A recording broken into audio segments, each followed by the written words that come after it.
is content living in her father's shadow. She is in active politics, but not in the power game like some in her family are. In this edition of HD's The Interview, we bring you face to face with Supriya Sule, Member of Parliament and NCP Chief Sharad Pawar's daughter.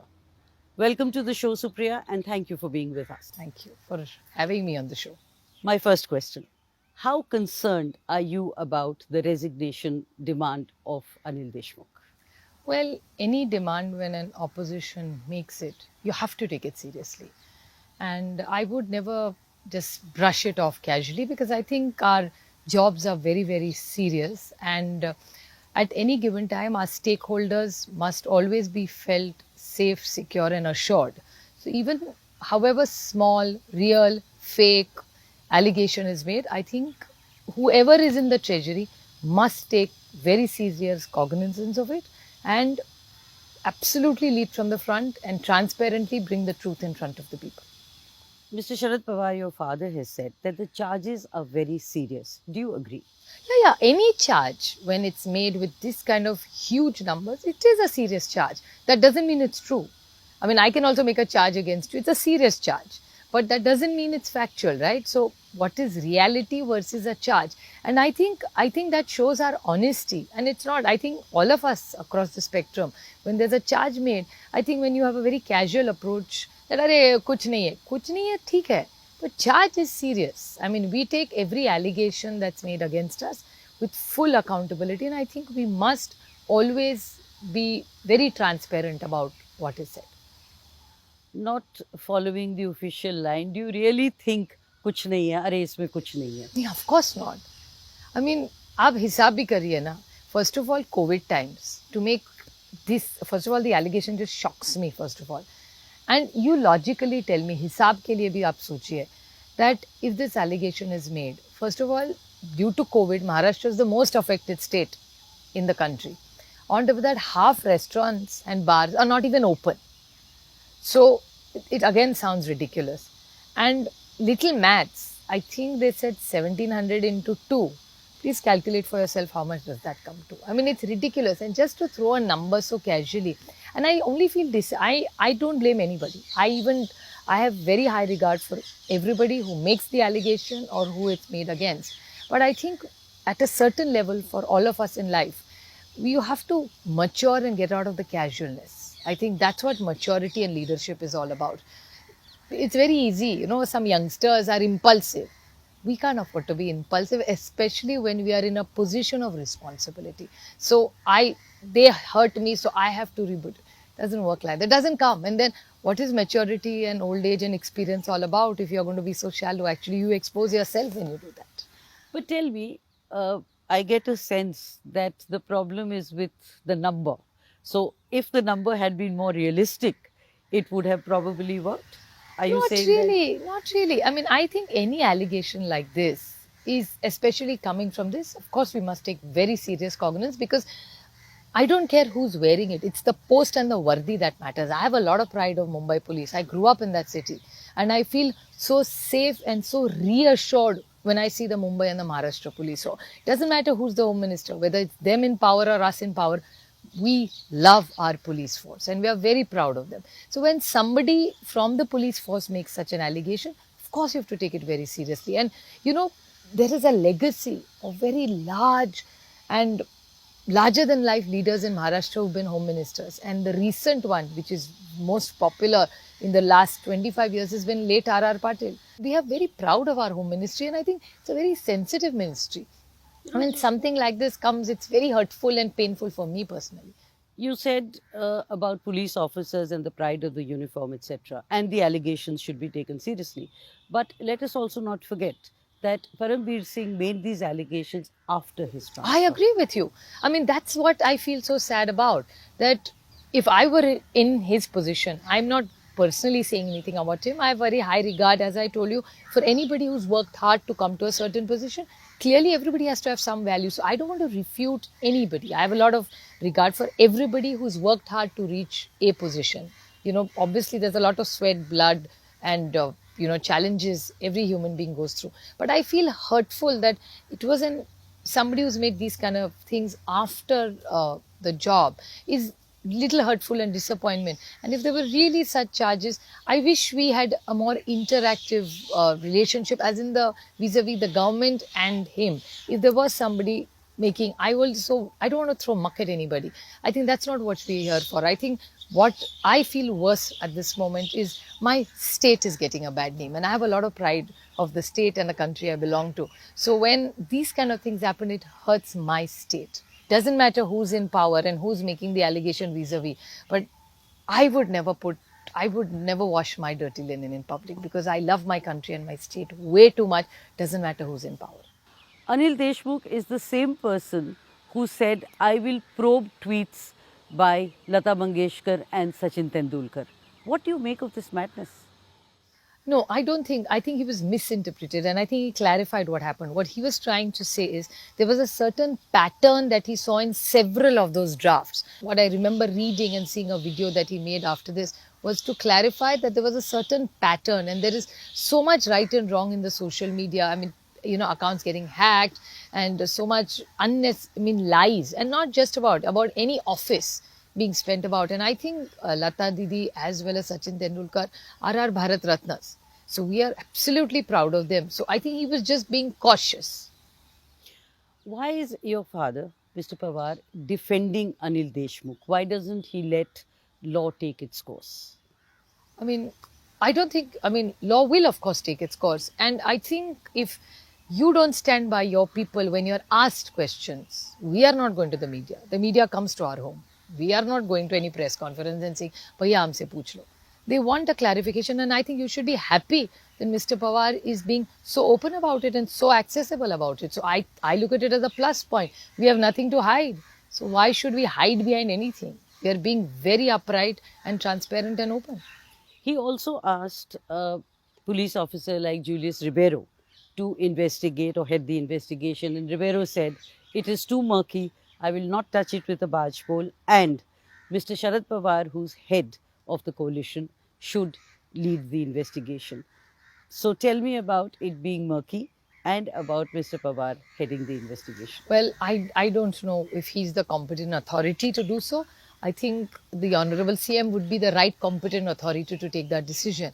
And I think that shows our commitment, how we really wanted to be fair and just, because I don't think there is any other name than Mr. Ribeiro that we all looked up to. I mean, I've looked up to him since I was a little girl, because I knew that afsar hoga to aisa hona chahiye. So coming from him that this is very murky, what is your take? I think we need to introspect. We want somebody fair and just to do the probe, so that the whole world knows that everything is above board. Yeah, but this case being very murky is what he said, and I won't touch it with a barge pole. What about that? No, I think if he feels there is murky, we should clearly take it very seriously. And I think he was talking about the entire picture, because I've read what he has said so many times. So I think we must take advice from him, even if he doesn't want to get into the probe. I think we need to reach out to people like him. There are many tall stalwarts in Maharashtra who've been amazing police officers who are retired. I think we should take all their experience put together, and if there is any grey areas, I think we need to make sure it's clear. So in this case, what is the real story? It's just too complicated. Beginning with Ambani, going on to Deshmukh, going on to Waze, going on to Parambir Singh. What is this jigsaw puzzle? To be honest, even I don't know, because the whole thing is, I think when there are such sensitive matters, I think we have to wait for the competent authority to tell us the truth. And I think investigation needs time. This is not like a movie, yeah, or it's not a television serial where you wait for what the mother-in-law is saying, what he's saying, and then it's, now you have to wait for tomorrow for something else to happen and end it at a note today. I think these things can't be taken casually. There is a family who has had some security issues, which is very concerning. Somebody has died. So I think let's not make it so trivial and light as it's entertaining. It's not. Please understand, there is, my heart goes out to that woman who's lost her husband. The children, are we have we lost such sensitivity that we've forgotten that entire family? What's happened to the empathetic Indian? But that seems to be happening. We've forgotten the family. We are talking of Anil Deshmukh, saving Anil Deshmukh. We are talking of security of Ambani's. So that's exactly what's happening. Probe is going on. ATS is working overtime. As a matter of fact, ATS has made a clear statement that they've really made inroads into what has happened. Mr. Sharad Pawar also said that the Deshmukh angle is a ploy to divert attention from the real thing. What is your take on this, and what does this mean? Just explain it to me. See, he doesn't say things casually. So I'm sure he's thought Exactly. it through of what he's saying. It'll be a lot easier if he said what he did. And as I told you, I don't think, like Mr. Deshmukh, Mr. Pawar certainly doesn't need me to defend him. Not to defend, but maybe to explain what Even I hard fail to to explain understand. because I think we're all individuals in our own place. So I think it's unfair for me to just sort of carry forward something. I could fall short of saying something. So I think Attempt. it's very right for him to answer this question more than me. You know, there is one view that Anil Deshmukh is just a pawn in this big game, and the target really is Mr. Pawar, who's invincible. Nobody in this universe is invincible. So I don't think we even think that way. And Mr. Pawar has been a favorite target for decades. It's nothing new. But I don't want to even say he is a target or a not target. I think he's had a 54 years of fairly long innings. People have been very, very kind to him.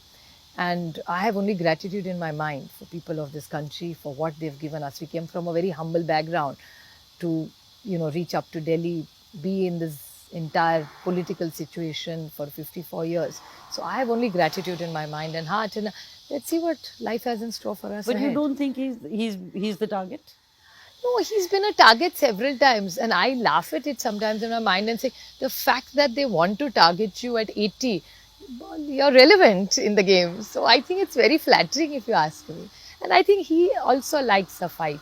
He never picks a fight.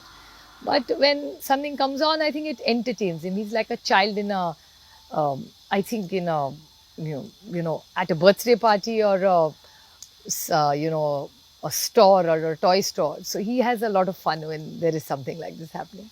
Don't you think these allegations are explosive enough, and use the word explosive, to really create problems within the coalition? Because the Sena is defending Singh in a sense, saying it was during his tenure that the scam was there. Deshmukh is targeting Singh. So, where does all this lead us to? As a matter of fact, I would say the opposite to you. As a matter of fact, it brings Shiv Sena, Congress, and the NCP more tighter and more together. Because here there are people who are baselessly making allegations against our CM, against one of our colleagues. The Congress, they are absolutely cruel to most of the times. I mean, they leave no stone unturned. I mean, I actually get appalled as how much can you dislike somebody? The negativity that comes, especially I see it in Parliament. I mean, you're talking about the finance bill and you're going after the Congress party and the family. I mean, come on, yeah. They are in the opposition. You have 303. Why do you need to be so hostile? Are you so insecure at 303 that you really need to be so hostile to 54? I mean, come on. I mean, that shows how relevant then 54 is. Or the entire UPA is that even when you're 303, you're still getting intimidated by this number. So, in a way, again, it's flattering for the Gandhi family, if you ask me. So, I feel because every debate finally has to come down to them. So, obviously, there has to be something good that you can't ignore them at any moment, even if you have so much success like they claim. So, if you ask me, it brings the Mahavikas Aghadi much closer, much tighter because they think they're going all out for us.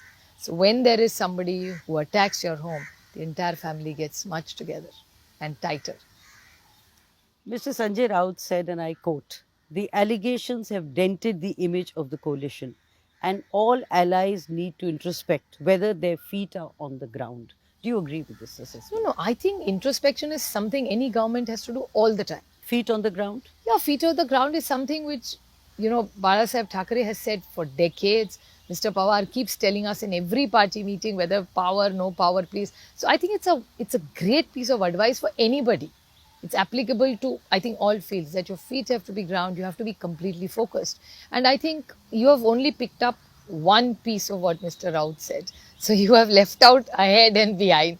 But I understand that, but I appreciate what this, and I think feedback is wonderful, especially when you are in a position of serving people and in power. I think you must be open to feedback because how do you improve yourself if you don't take feedback? Against this backdrop and against what all has been building up, how stable is the government in Maharashtra? Because in the state there is dismiss the chief minister, resign, he should resign, and in the center it is dismiss the government. So is this the beginning of the end? Look, people keep saying that. So I am amused by them, because if the same thing had to apply to Government of India or other states, then those also should be dismissed. No? So if it's a non-BJP government, then it has to be dismissed. So if we do the same thing and the UP government does the same thing, what we do is wrong and what they do is right, which is a bit unfair. No, I mean, I can't see the democratic values being balanced out. I think just be fair with what you do.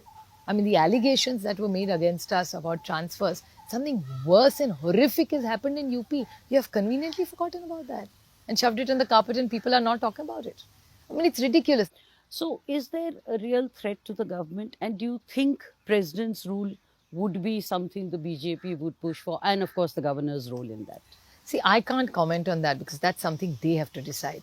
But I think in a democracy, this is an elected government, and I see no reason why they know. I mean, there's no proof or nothing going so vertically wrong that, oh my God, this government needs to go. Come on, it's an allegation. Let's have an inquiry. Let it be fair and just. And anyway, they're obsessively taking all the powers away, not just from my state, from every state.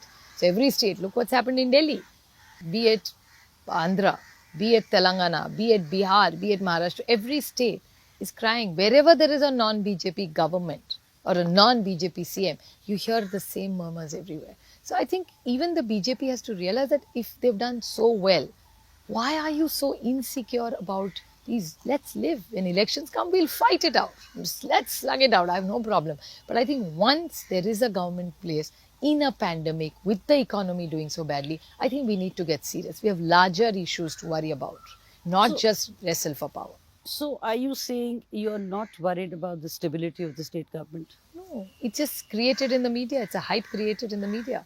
And every leader after leader, I mean, it actually amuses me that rather than talking about the pandemic, we've had rain last 3-4 days in Maharashtra, which are very serious issues.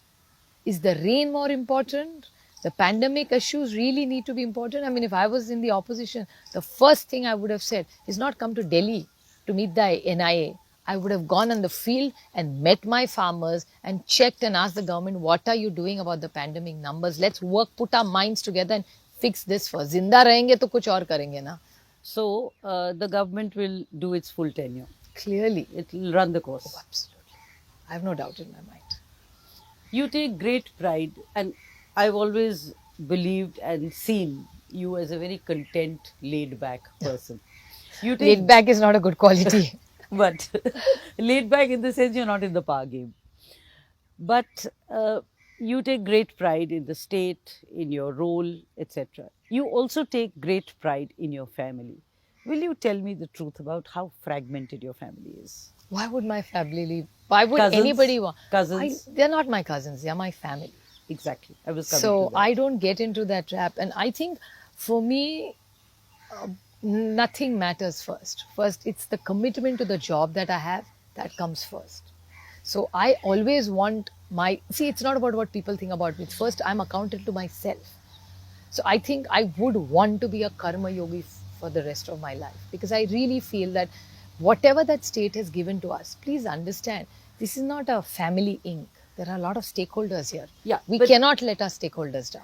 Who are the smallest karyakarta, the largest. There's karyakarta bada chota nahi hota. He's by age, means a youth congress. और छोटा young कार्यकर्ता है, कोशिश करना चाहता है. There are people who stood by Mr. Pawar for the last 50 years through thick and thin. How can you let them down? You know, this is not about you. This is not about Mr. Sharad Pawar. This is about your cousin Ajit Pawar. So tell me about that. Well, I don't say cousin. It's my brother Ajit Pawar, who I've always said I love immensely. And we've grown up in the same house. And I think people can't understand, or people can't believe, or sometimes, I mean, this may sound a little mean, but sometimes people feel jealous that we have a magical relationship. And I think the chemistry is seen everywhere. So we don't have to fake it and posture it. Listen, that magical relationship, and he went to the BJP, and there were cracks within the so-called family unity. That's okay. It's a decision he took in the family. There's nothing wrong. He's a is an intelligent, successful man. I can't say so young because both of us are no more young. And I always tease him. I said, hello, we are 50 and 60 and people are calling us Yuva Neta. So we have a good joke about it. But he's also worked very hard. He did take a decision which may not have been completely aligned with us. But I think if somebody in the family does take a decision which is slightly different than what we really think, the whole beauty is to correct it and move on together. However much you may try and defend it, but the fact remains he is a serious contender and somebody who can, and I'll use the word with caution, hijack your father's legacy. Would you let that happen? Of course, my father's legacy doesn't only belong to me. It belongs to so many people. Why would you even put it just between my brother and me? A lot of people Because deserve. they are the two people who are in question. Legacies are not just about that post. I think legacies, like if you ask me, YB Chavan's legacy is not just narrow as in Mr. Sharad Pawar taking it. There are a lot of very good people who work together carry the legacy. It's the thought, it's the vision. Legacies are not just, अरे मुझे एक post मिल गया चलो, you know, my father was a lawyer, I become a lawyer. Doctor था, मैं doctor बन गया. My father was an MD, I become an MD. That's not what legacies are limited to. Let's cut this out, but let me ask you straight. If he were to throw his hat in the ring, would you contest it or would you take, as usual, a back seat? Why would I contest it? I mean, I see no reason to contest it. He's older than me in age, in experience, in everything. And I see absolutely no reason why I would object to it. Which means you're saying that you would take a back seat when it comes to his staking a claim. When that happens. It's not about a backseat. I think let nature takes its course. Maharashtra is a progressive state, but it has really never had in recent times a woman chief minister. Don't you think it's time that should happen? And maybe you could don the mantle whenever the opportunity arises. You know, I am not trapped in a gender thing because just because there is a women chief minister, does that mean all women's problems are solved? I'll give you hundreds of examples. They've been fabulous. I mean, I grew up looking at wonderful, strong women. They all necessarily did not become chief ministers or position of power. At the same time, Rajasthan has had a chief minister woman. Uttar Pradesh, I mean, Mayawati ji, you may like her or not like her. I think just awesome that there's such a male-dominated, I mean, the impression is that about UP is a male-dominated. And there's a woman chief minister, you know, or Didi for that matter. Yeah. Jayalalitha ji, wow, you know, it is. But does that mean when in their tenure, every problem, see, when you're a leader, you don't get trapped into the gender. So men also vote for us. Okay, let me rephrase this. If the opportunity arises, would you don the mantle? You know, it's a very hypothetical question because I know my civics well. I fight Lok Sabha. So clearly I am in Delhi to stay. And fortunately, I enjoy staying. I love parliament as the working of it. And I love legislation. And I think I've fairly done okay in the last 14 years, you know, and I still am like a child in parliament. Even today, I want to be there on time. I don't want to miss a single moment. I mean, sometimes my father tells me that, listen, there's this meeting, can you take out? I'm saying, no, parliament se mat bulao yaar, dusra kahi time fix kar lo. So I enjoy being there. So you're ruling out your role in state politics? No, Maharashtra, NCP has very good talent in the state. Absolutely outstanding talent. And I'm not saying that because it's a part of an organization. I am. You can ask anybody. But you're not answering my question. No, there is, because I think I've answered it. I'm in Delhi and I love. And you intend staying in Delhi, continuing? Oh, sure. That's up to the voters. Baramati will decide whether I stay in Delhi or not. You know, since Mahatma Gandhi took over, it has been controversies. TRP scam, Kangna Ranaut, you know, and so much more. What does it reflect on the state of governance? Well, all the names that you've taken or all the controversies you've taken are not our controversies. And I think that shows what a fair and just government we have. That we are very open. Anybody can come and say anything against our, you know, even our chief minister. And we have been very fair. And we've heard their point of view and we've let it go. The Bollywood drug, and I won't use the word mafia, but I have no other word. Don't you think it requires a cleanup? I think it's very unfair to only corner the Bollywood. I think it's not fair.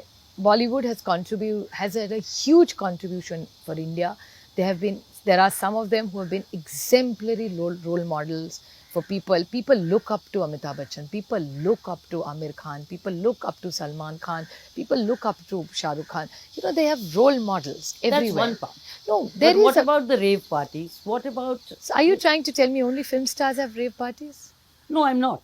But So I think wherever it's they are, they've unfair. not been investigated. No, enough. I think it's very unfair to corner one fraternity to say, oh, it's only Bollywood. I think it's very, very unfair.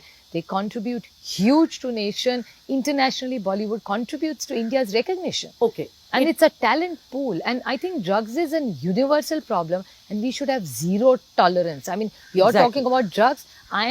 Drugs to dur ki baat hai. I am completely against even basic tobacco and gutka. We were the first state, and I said there with pride, that my brother Ajit Pawar was the first minister to ban gutka in Maharashtra when he was deputy CM the last time. So we have great pride in what we have done, and drugs is a no-no for anybody and everybody. Stay away from it. So don't you think, even if it's part of the bigger story, bigger game, there are others, I agree. But don't you think it needs a cleanup? Oh, And drugs have to be cleaned up globally. It's a global menace. I'm saying the Bollywood. Why? No, I think it's unfair. Why should people outside Bollywood do drugs and get away with it? I think it's unfair to hammer the way Bollywood was targeted. I think they were targeted, which is very unfair. See, they are citizens first, then they are part of Bollywood. So I think we should put it in citizen category. Why would you corner a fraternity? That's not fair. Mr. Sanjay Raut is advocating that Mr. Sharad Pawar should be UPA chairperson. Would you agree with that? That's something UP has to decide. I can't agree with that, and it's very kind of Sanjay Raut ji to say what he did. But I think the UP has to decide that. I mean, it's a suggestion that somebody makes. What is your take on it? I don't know. I think the Congress party has to decide that because it's the largest party. But you know, it also means Mrs. Sonia Gandhi stepping down. And would you be okay with that? I think that's something clearly should be an internal discussion of the UPA, and it's something that the Congress also has to decide. I can't ask somebody What is to your stay on take? it. I think she's been amazing, and I see no reason for her to step down, to be honest, because she's been amazing, a leader for the UPA, and I think closely we have worked in this UPA model almost for now 15 years, and I think so far it's been so good. Would you be campaigning for Mamta Banerjee in West Bengal? And how does this how does this pan out at the moment, the way things are?